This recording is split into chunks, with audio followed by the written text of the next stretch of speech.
Okay, this is the only way I can post some of the documents, and I'm having so much trouble with uh, errors from the carrier, which is interesting.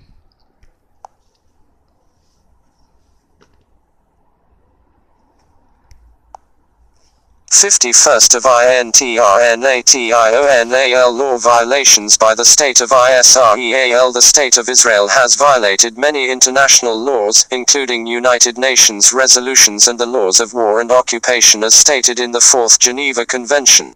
Below is a summary of some of those violations. Much of the fact sheet was taken from the Israeli Law Resource Center (ILRC). Related articles and laws by the ILRC are linked below. Israeli occupation is illegal. Laws violated. UN Charter, Article 2, 4, and 51, 1945. Declaration on Principles of International Law Concerning Friendly Relations, Principle 1, 1970. Israeli actions. It is illegal under international law to acquire land by force. Israel annexed land occupied by force during 948 and 967 wars, lands other than those given by the UN 947-48 Partition Plan, ILRC article. Military action and occupations are legal only if they are for self-defense, or to directly benefit the native population. But studies show Israel is not just defending itself as it develops de facto annexation with its settlements and separation barrier on occupied land, as it takes over most of the occupied territories, over 70%, and its natural resources for its own use and economic benefit, at the expense of the native population. ILRC article on why the occupation is illegal.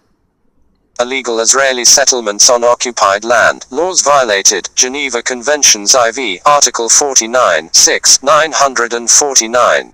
It is illegal to colonize occupied land or transfer non-indigenous population to that land. Israeli actions. Immediately following the 1967 war, Israel began building Israeli civilian settlements on Palestinian lands, eventually building over 200 settlements throughout the occupied territories, and settling over 450,000 Israeli civilians in them, displacing hundreds of thousands of Palestinian civilians from their own legally owned lands. In addition, Israeli citizens live in hundreds of Israeli settlements on occupied land not originally given to them in the Unpartition Plan, displacing hundreds of thousands of Palestinians. ILRC article. Illegal to take land by force and claim sovereignty, laws violated, UN Charter, Article 2, 4, 1945. Declaration on Principles of International Law Concerning Friendly Relations, Principle 1, 1970. Israeli actions. In violation of the Unpartition Plan, Israel took an extra 15% of the land in 1948, and then, following the 1967 war, Israel confiscated East Jerusalem and the Golan Heights. ILRC article. Illegal Israeli practice of ethnic cleansing, laws violated, forbidding civilian populations the right to return to their homes following the end of armed conflict is in direct violation of international law and UN resolutions. Geneva Convention IV, Articles 45, 46 and 49, 1949, UN Resolutions 194, I, General Assembly, 1948, and 237, Security Council, 1967. Israeli actions. Since 90, in different ways, the Zionists and then Israel have taken Palestinian lands, forced native populations from their land, and then refused the Palestinian landowners a tenants, residency or employment on them. Following fighting in 1948 and then again in 1967, Palestinian civilians who wished to return to their homes in Israel and the occupied territories were forbidden re-entry, right of return, confining them to increasingly smaller areas of Israel and occupied territories. The Israeli government enacts laws, and employs its military to keep approximately 750,000 Palestinian Arab civilians from returning to their homes following the end of fighting both in 1948 and in the occupied territories in 1967. Israel then violates UN resolutions ordering them to respect Palestinians' right to return to their homes. See the ILRC article on right of return and ILRC article on ethnic cleansing. Israeli apartheid system is illegal. Laws violated. International Convention on the Suppression and Punishment of the Crime of Apartheid, 1976. Link to our fact sheets on Israeli apartheid. Israeli actions. The State of Israel has a formal system of legalized discrimination against Palestinian Arabs which technically fits the official definition of apartheid. ILRC article. Israel's society-wide system of discrimination and isolation of the Palestinian people within Israel, and its system of exploitation, oppression and isolation in the occupied territories, fits exactly the official, legal UN definition of apartheid, which is considered to be a crime against humanity. The practice of passing laws which give special favor throughout Israeli society to the Jewish people over all other people, and especially the native Palestinian Arab people, embodies the definition of apartheid, which is giving special favor to one group of people above all other groups based on criteria like what religion they are. Another example is in 2003, the Israeli legislature, Knesset, passed legislation that forbade spouses of Arab Israeli citizens who are in the occupied territories from joining their families in Israel, with some exceptions. The reason for this legislation is to help maintain the Jewish demographic. Majority family unification. The racist nature is evident in that only Palestinians, no other ethnic groups, are not forbidden to live in Israel after marrying an Israeli. ILRC article. General article. Amnesty International argues that this law violates fundamental principles of equity, human dignity and personal freedom enshrined in basic law as well as the rights of the child to live with both parents and other fundamental rights enshrined in human rights treaties in which Israel is a signer. ILRC article on Israeli apartheid massive violations of human rights. Our laws violated. UN Charter Article 1 1945 Declaration on Principles of International Law Concerning Friendly Relations Principle 5 1970 Israeli Actions Studies by UN ICJ and International H.R. Organizations have found that Israel violates the human rights of Palestinian people on a massive scale, including torture, imprisonment without charges at trial, land confiscation, harassment at checkpoints, unwarranted civilian shootings, not punishing Israeli settlers, crimes against Palestinians, unwarranted disruption of medical care, commerce, employment, free movement, destruction of public and private property, family separation, etc. ILRC article. Collective punishment is illegal. Laws violated. Geneva Conventions IV, Article 33, 1949. Geneva Conventions, Protocol I, Article 75, 2d, 1977.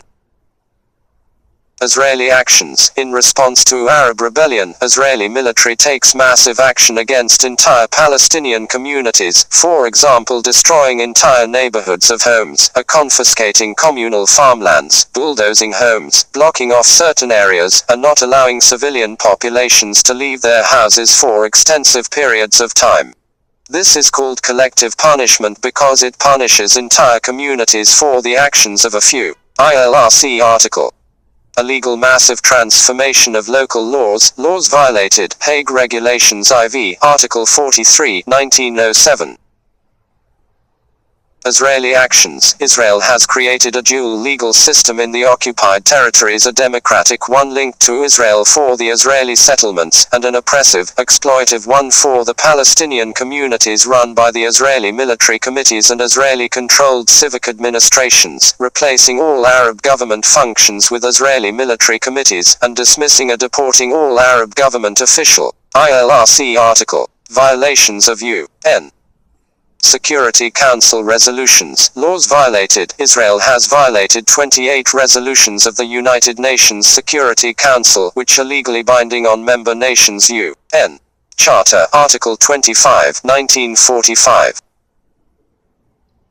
A few sample resolutions 54, 111, 233, 234, 236, 248, 250, 252, 256, 262, 267, 270, 280, 285, 298, 313, 316, 468, 476, etc.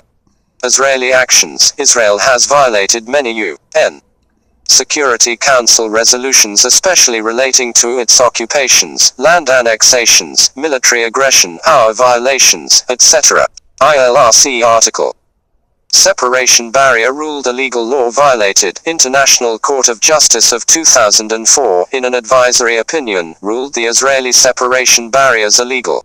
They condemned the separation wall Israel is building throughout the occupied West Bank in a 14-1 ruling.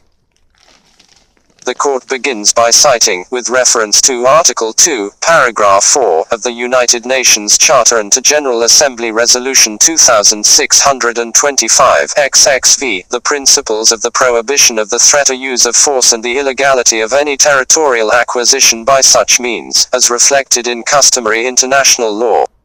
It notes that significant amounts of land are de facto annexed by the separation barrier. It further cites the principle of self-determination of peoples, as enshrined in the Charter and reaffirmed by Resolution 2625 XXV.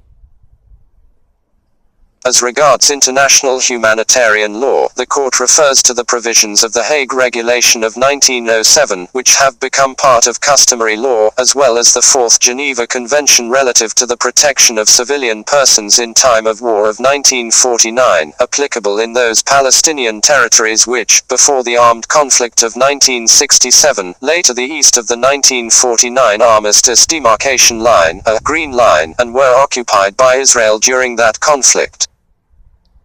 The court further notes that certain human rights instruments, International Covenant on Civil and Political Rights, International Covenant on Economic, Social and Cultural Rights and the United Nations Convention on the Rights of the Child, are applicable in the occupied Palestinian territory.